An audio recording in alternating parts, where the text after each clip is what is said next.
কি পরিকল্পনা রয়েছে বাজার সঙ্গে? আজকে যে আমরা পরিদর্শনে এসেছি আমাদের এখানে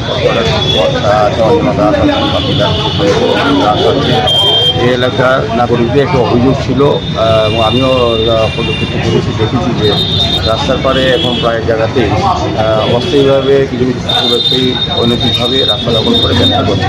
যান চলাচলের বিঘ্ন ঘটে, দুর্ঘটনার সম্ভাবনা থাকে।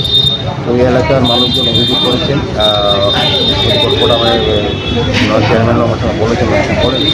তো যাই আজকে এরা আমরা সিদ্ধান্ত নিয়েছি রাস্তা করে বাজার আর দেওয়া হবে না, বসতে দেওয়া হবে না। এটা শীত করে এই শনি মন্দিরের পাশে পিছনে যে জায়গাটা আছে এটাকে ডেভেলপ করে তাদেরকে এখানে দেওয়া হবে, এবং নিকটবর্তী বাজার দেখতে বলা হবে।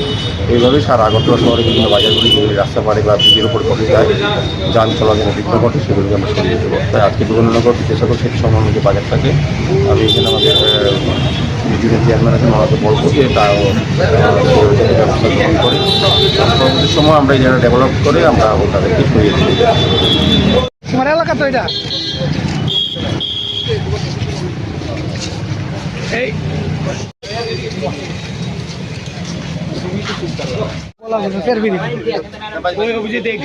মাছ ভর্তি তুলছি।